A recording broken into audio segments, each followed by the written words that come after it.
Kasaragod government കോളേജിൽ വിഭജന ഭീതി ദിനം ആചരിച്ചതിൽ ABVPക്ക് നോട്ടീസ്. ABVP യൂണിറ്റിന് കോളേജ് അധികൃതരാണ് കാരണം കാട്ടിക്കൽ നോട്ടീസ് നൽകിയത്. കോളേജിൽ പരിപാടി നടത്തുന്നതിന് അനുമതി ഉണ്ടായിരുന്നില്ല. അർച്ചന രവീന്ദ്രൻ വിവരങ്ങളുമായി. അർച്ചന, ഇപ്പോൾ ABVPക്ക് നോട്ടീസ് നൽകിയിരിക്കുന്നു, എന്താണ് വിശദാംശങ്ങൾ?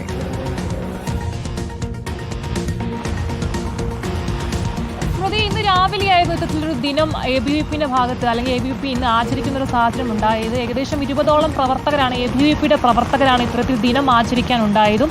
പ്ലക്കാർഡ് ഉയർത്തിയും അത്തരത്തിൽ വലിയ രീതിയിൽ തന്നെ അവർ ആ ഒരു ദിനം ആചരിച്ചു. തുടർന്നാണ് ഇത്തരത്തിൽ കാരണം കാണിക്കൽ നോട്ടീസ് കോളേജിന്റെ ഭാഗത്തു നിന്നും ഉണ്ടായിരിക്കുന്നത്. ABVP യൂണിറ്റിനാണ് ഇത്തരത്തിൽ കാരണം കാണിക്കൽ നോട്ടീസ് നൽകിയിരിക്കുന്നതും. കോളേജിൽ പരിപാടി നടത്തുന്നതിന് വേണ്ടിയുള്ള അനുമതി മുൻകൂട്ടി വാങ്ങിയില്ല. ഇത് ആരോപിച്ചാണ് ഇത്തരത്തിൽ കോളേജ് അധികൃതർ ABVP യൂണിറ്റിന് ഇത്തരത്തിലൊരു കാരണം കാണിക്കൽ നോട്ടീസ് നൽകിയിരിക്കുന്നു. അതിന് പിന്നാലെ തന്നെ നമുക്കറിയാം വലിയ രീതിയിലുള്ള പ്രതിഷേധങ്ങൾ ABVP ഇത്തരത്തിലൊരു ദിനം ആചരിക്കുന്ന ഭാഗമായി വലിയ രീതിയിലുള്ള പ്രതിഷേധങ്ങളടക്കം കോളേജിൽ ഉണ്ടായിരുന്നു. SFIയുടെ ഉൾപ്പെടെയുള്ള MSFന് ഉൾപ്പെടെയുള്ള വിവിധ വിദ്യാർത്ഥി സംഘടനകൾ അടക്കം പ്രതിഷേധിച്ചടക്കുന്ന സാഹചര്യങ്ങളടക്കം ഉണ്ടായിരുന്നു. ഇതിന് പിന്നാലെയാണ് കാരണം കാണിക്കൽ നോട്ടീസ് ഇപ്പോൾ ABVP യൂണിറ്റ് സെക്രട്ടറി ശിവരൂപനും നൽകിയിരിക്കുന്നത്. എന്തായാലും വരും ദിവസങ്ങൾ ഇതിന്റെ കൂടുതൽ വിവരങ്ങൾ ഉണ്ടാകുമെന്ന് പ്രതീക്ഷിക്കുന്നു. സ്മൃതി.